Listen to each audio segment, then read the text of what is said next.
Hello, World Wide Web. I'm Dr. Shado, the internet personality with the best hair. And you knew this was coming.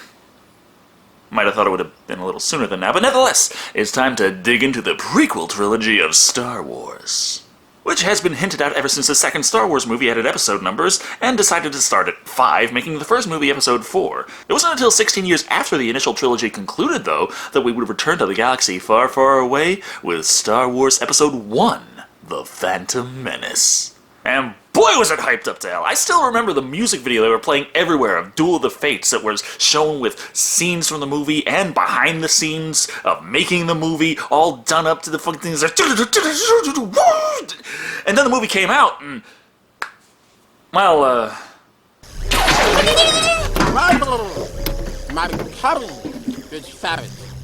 things didn't exactly play out to everyone's expectations.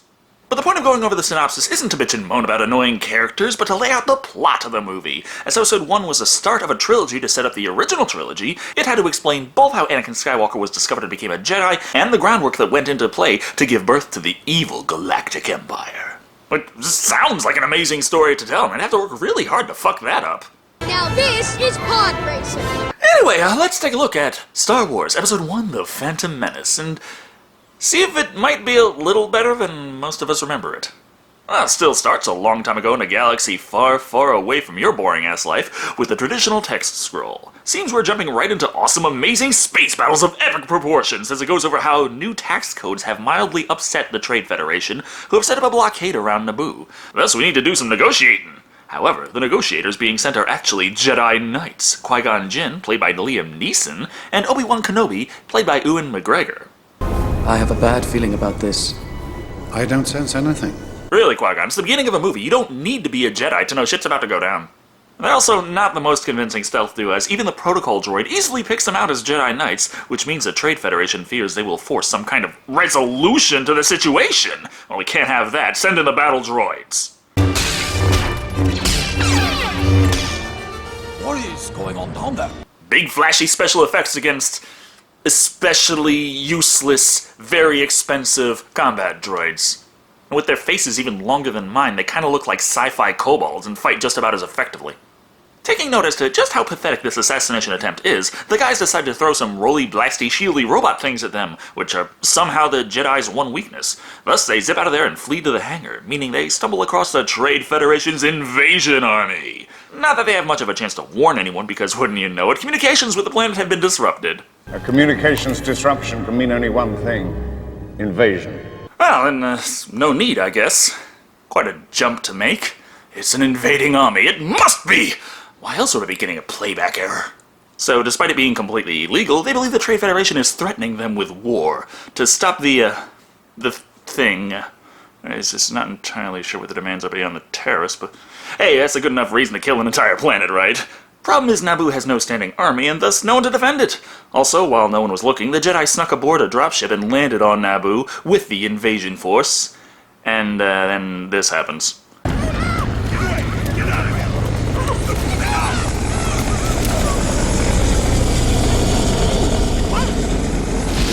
They run into Jar Jar Binks.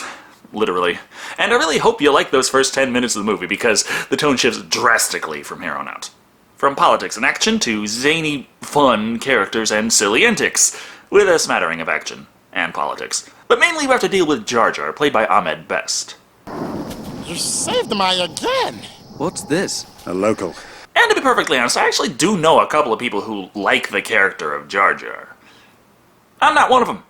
No, not because I somehow think an anthropomorphic alien Trachodon is racist, or that I have something against comic relief, but the thing about how it's pulled off in Jar Jar's case... Nothing the guy does has any kind of subtlety, which really doesn't work too well for humor. It's like, hey, that was funny, right? That was funny, wasn't it? Laugh, you son of a bitch! Obi-Wan and Qui-Gon aren't interested in character critiques, though, but hiding from the Federation, so utilizing the handy pocket scubas in their robes, Jar Jar leads them to the secret underwater city of the Gungans, which is safe enough for the Jedi, but not so much for Jar Jar. Misa back! No again, Jar Jar. You's are going to the bosses. You's are in big doo-doo this time. Funny thing, being banished means you're not allowed to come back, but instead of just leading the Jedi to the gate of the city, then turning the fuck around and leaving the movie forever, he decides to go waltz in. But, I mean, if he didn't, then they wouldn't have been able to save him, now would they? Because when they are brought before Emperor Froggyface so he can say how he doesn't give a shit that there's a robotic army coming to kill the Naboo people, because they think they're so much better than the Gungans, so fuck them, Qui-Gon uses the Jedi mind trick. Not to convince him to actually fucking help to stop the war from happening, but to get a sweet ride. And of course take Jar Jar along so he isn't punished. He gets to be their navigator through the planet's core. Better dead here than dead in the core. Ye gods! What the Misa saying? That was a joke, people! I'm not sure how going through the planet's core is faster than just going on the surface, especially considering Obi-Wan and Qui-Gon came down with the invasion fleet itself, who seem to have had no problem strolling into the capital city well before the guys reached their destination. You seem lovely. Sorry, it's just so goddamn many special effects everywhere. A physical prop floating on top of real water was actually jarring. While the heroes failed to anticipate the Trade Federation resorting to fast travel, they do just so happen to arrive just in time to jump the surprisingly small group escorting the Queen and save the day. I know it's a force push, but shouldn't Qui-Gon put a little more physical effort into it? It's just like, hey, you. Yeah, that makes you fall down. Yeah, that's right. Point is, they can save Queen Amidala and let her know things didn't go exactly according to plan, surprisingly enough. The plan is to get her off the planet so she can tell the Senate about the Trade Federation's illegal invasion. The way they intend to pull this off is by walking up to the battle droids and telling them about it. Where are you taking that? To Coruscant. Coruscant, that doesn't compute. You're under arrest. To be fair, it looks like the robot soldiers didn't even realize that they were walking with the person that the fucking Federation had captured minutes earlier. The lag is real. But fuck it, he's a Jedi, so that makes him fall down, and the group escapes. Except, of course, there's that big fucking blockade set up around the planet, which lands a few hits, including on the deflector shield emitter. No idea why the shield wasn't up to stop that, but it does mean we get to see the droids go out to fix it, being picked off one by one until finally, at the last second, one lone droid saves the day. But who could this particular sentient silver trash can be? R2-D2, Your Highness. Thank you, R2-D2. Of course it's fucking R2. I get he's an important droid from the original trilogy, and technically doesn't have a lifespan, so he could have existed when these events took place. But just because he could doesn't mean he had to. I mean, even the first time I watched this movie, I thought this was an incredibly awkward, shoehorned-in cameo. Problems with writing aside, there's a problem with the ship. Seems the hyperdrive was damaged in the escape, and they can't reach the Senate. Thus, they must make an emergency landing on a planet outside of Federation space. Tatooine, of all places. Just a temporary stop, mind you, until they can fix up their incredibly shiny, high-tech looking spaceship. Thing is, while looking around for help, the Queen's servant, Padme, played by Natalie Portman, joins the away team. As luck would have it, long walks under two burning suns in the desert aren't particularly taxing, so before long they reach a small vehicle repair shop run by Watto, played by Andy Secombe. I need parts for a J-Type 327 Nubian. Ah yes, Nubian! We have lots of that. This galaxy far, far away has a surplus of Egyptian subculture? Technicalities aside, he goes off to discuss business with the junk dealer while we get introduced to another character. Are you an angel? Ugh, fucking angel line. I think it would have been less awkward if the kid just piped up like, hey, nice ass! And come to think of it, the reaction shot would have looked just as fitting. And here we have one of the big problems people had with this movie. Anakin Skywalker, played by Jake Lloyd, who is like 9, despite the fact that Obi-Wan said he was the best star pilot in the galaxy. I'm a pilot, you know. Fuck you, Annie. To be fair, Jake got a lot of shit for this role. For some reason, a lot of moviegoers out there seem to think that the actor is the be-all, end-all of the character. But, you know, a director and writer, those things add a lot to it. Is there anyone out there who's honestly arguing that the direction and writing of this movie were A-OK and it's really Lloyd that fucked it all up? So fuck this scene, the important thing is that Watto has all the parts they need. Now all they gotta do is pay the bill. Credits will do fine. No, they won't. Credits will do fine. No, they won't! And damn it, not only is the currency no good out here, but the salesman is immune to mind tricks. Yeah, fuck it, he's like 2 feet tall, lightsaber his wings off, take the part and leave. And it's not like this planet is highly renowned for its civility. But oh damn, there goes that plan. And for some reason Qui-Gon believes the broke-ass mechanic that he just so happens to be the only guy on the planet with the part they need. So it looks like this is a dead end. However, right then a sandstorm kicks up, preventing the group from returning to their ship for the night. Thus Anakin decides, fuck it, let's take the group of strangers home to Mom. Besides, we got more recognizable characters to somehow shoehorn into the movie. He's a protocol droid to help Mom. Watch. Where is everybody? So not only was R2-D2 saving the day throughout the whole series like the fucking hero of time, but C-3PO was hand-built by Anakin Skywalker. There's some kind of convenient amnesia, memory formatting that explains away a lot of the contradictions here. But I just think, maybe, just an idea, stop writing them into every single movie. Anyhow, eventually they do get to the point where they flesh out the plot some more. Anakin realizes Qui-Gon's a Jedi, so they tell him about everything that's happened in the movie so far. As they have no way to get off planet and save Naboo from the Federation, the idea comes up to bet everything on Anakin in a pod race. Which is such a ridiculous premise, Padme rejects it outright. We'll find some other way. No. There is no other way. Chop off Watto's wings and take his shit. It's not hard. I mean, this is not nice, but hey, if you want to make an omelet, you gotta kill a few innocent bystanders. So they go ahead and make a bet with Watto.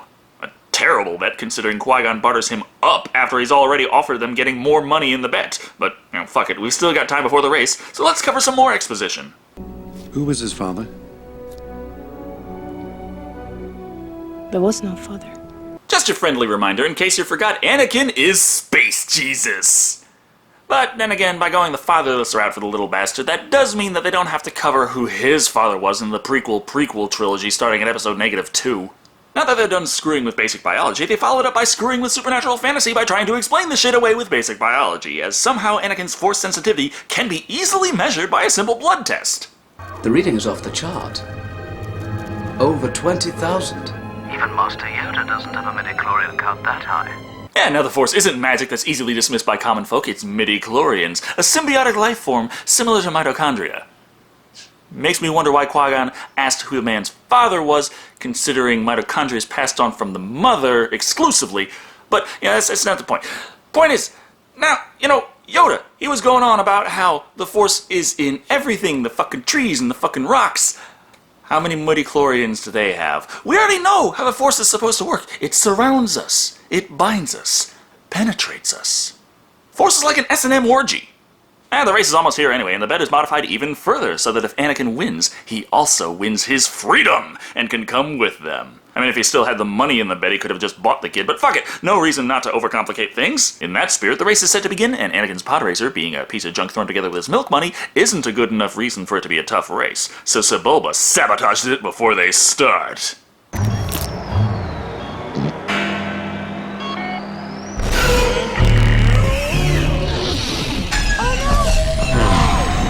And with all his Force sensitivity, seeing things before they happen and being Space Jesus, somehow he didn't even get a bad feeling about this. Of course, it doesn't matter anyway. Sabotage that prevents a pod racer from starting is only a minor inconvenience, and the race proper is underway. It's a nice enough special effects spectacle, but in my opinion it does tend to drag on, especially the second and third laps when there's not nearly as many racers left alive, so not as much to watch happen. Of course, with racers dropping like flies, that means Anakin wins easily by simply not fucking crashing on his way around the track.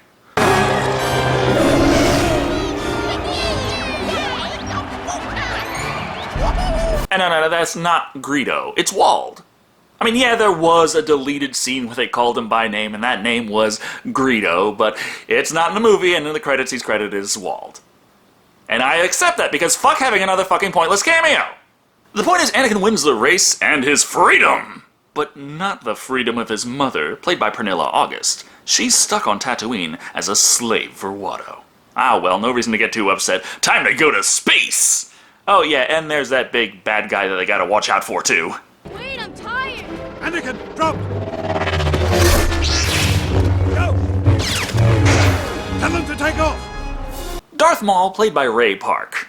He was in several earlier scenes as well, but it's kinda hard to see his scenes as being particularly important when the vast majority of his lines were cut anyway. As such, Qui-Gon fights him off without too much trouble and gets the fuck up out of there. So they know there's a Sith after them, but fuck that noise. It's time to go to Coruscant and drive right back into the incredible excitement of political chatter with a totally not suspicious at all Senator Palpatine, played by Ian McDiarmid. You could call for a vote of no confidence in Chancellor Valorum. He's been our strongest supporter. And dear God, does this woman need strong supporters for all that shit she got on her head. Either way, she takes Palpatine's advice, after latching even more shit onto her head, but as uncomfortable as it looks, it's not as bad as Anakin's first day with the Jedi Council. Seems Yoda isn't confident in Qui-Gon's assessment of the lad, because he just doesn't feel right. Fear is the path to the dark side. Fear leads to anger. Anger leads to hate. Hate leads to suffering. Yeah, all you did was nearly fucking crash, get chased down by a Sith trying to kill you, and leave your mother as a slave on a desert planet. I mean, what the fuck do you have to be apprehensive about? Also, yeah, this isn't the original version of Episode 1, as it's CGI Yoda instead of Puppet Yoda, but they've never made it a specialized edition because, honestly, who fucking cares? The important thing is the vote of no confidence went through, and Palpatine is pleasantly surprised that it looks like they might vote him in to take the Chancellor's place. Amidala doesn't want to wait around to help her people, though, and demands she go back to Naboo. Not simply to wait around and die, mind you, but to do that shit they did at the start of the movie and ask the Gungans for help. This, again, goes fucking nowhere. That is, until Padme steps forth. I am Queen Amidala. This is my decoy, my protection, my loyal bodyguard. My bestie. My bae. My bitch. Now that she shows her true face for seemingly no apparent reason, asking the Gungans for help fighting off the Trade Federation somehow works! The plan, though, is that the Gungans are just a diversion. The real means to destroy the invading army are to knock out the droid control ship orbiting Naboo, but they also intend to capture the Federation Viceroy and end the negotiations once and for all. Now, just one thing left to take care of. Once we get inside, you find a safe place to hide and stay there. Sure. Stay there. Despite being perfectly able to have left Anakin back on Coruscant, or at the very least not take him into the war zone, the plan is to actually bring him with the infiltration force to hide in the city that is currently in war. Thus the big epic climax begins. And fuck, there's a lot to talk about. And not all very good things. The big ground war between the droids and the Gungans is impressive in scale, but holy fuck could they design a blander battleground. Not to mention the low-tech Gungans' only weapons are spears, energy shields, and fucking glowing blue balls of death. Not sure how that's low-tech, but screw it. On the plus side, Darth fucking Maul shows up to stop them. Or not stop them. In fact, let them walk right the fuck past him, but fight the Jedi.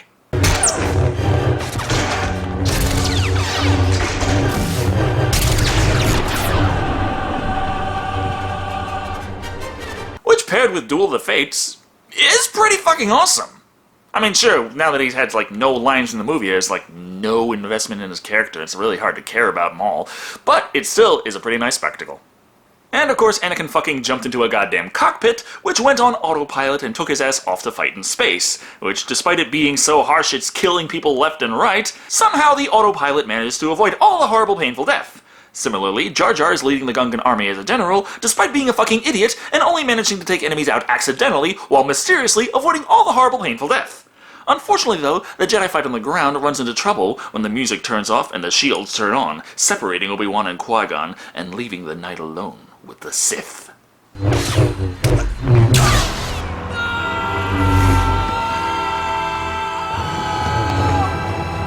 Another all-engaged, very dangerous shit right now, but why is it that the one guy who is probably the most skilled fighter on the fucking planet at this moment is somehow the one character to kick the bucket in this scene?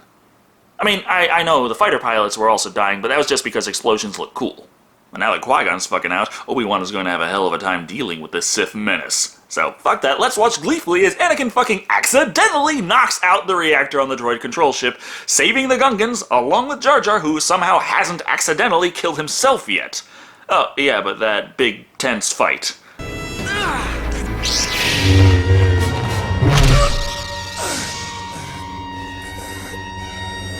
It seems bad guys get really shoddy on that whole self-defense part when the running time of the movie gets a little low. Point of it all is happy ending! Darth Maul has been split in two. And as we know fuck all about him, who cares? The sneaky team captured the heads of the Trade Federation no problem, and Palpatine was voted in as Chancellor! Yay! Oh, and of course before he died, Qui-Gon made Obi-Wan promise to say, fuck the Jedi Council's wishes, Anakin must be the chosen one, and therefore he must be trained. So fuck you, Yoda, we got a new Padawan in town, ready to see the great, glorious end of the conflict thing that happened.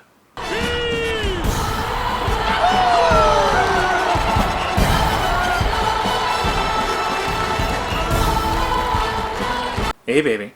I might be short, but I can force choke you in bed. Yeah, those big balls of peace aren't the only balls you'll be handling. Yeah, it's kind of a funky look you just gave her there, in my opinion. But anyway, that was Star Wars Episode 1, The Phantom Menace. Yeah, actually, it's kind of an okay-ish movie. Which does have the side effect of making it a fucking horrible Star Wars movie.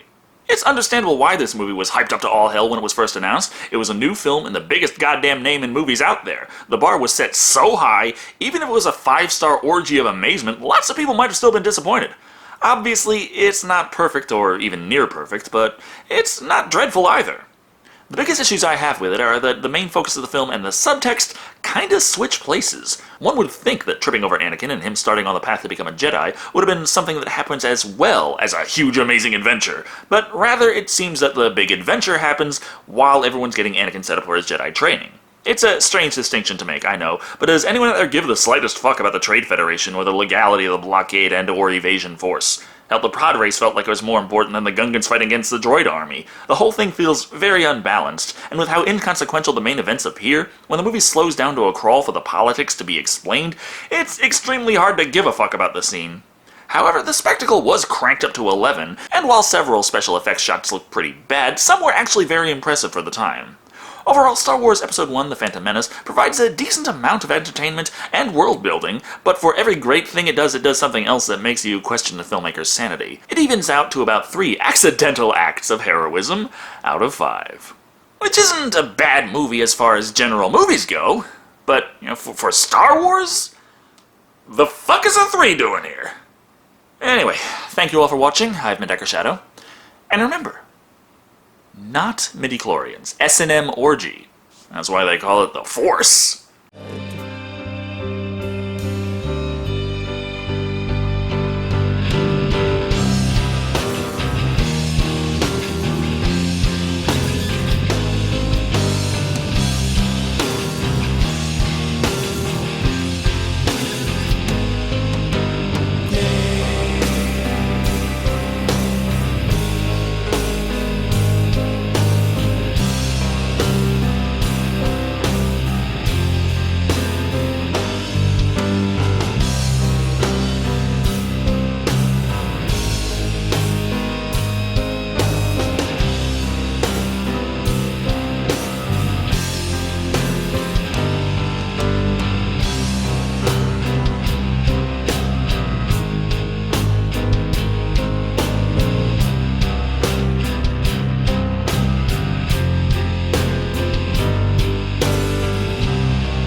You know, I find that Jar Jar creature to be a little odd.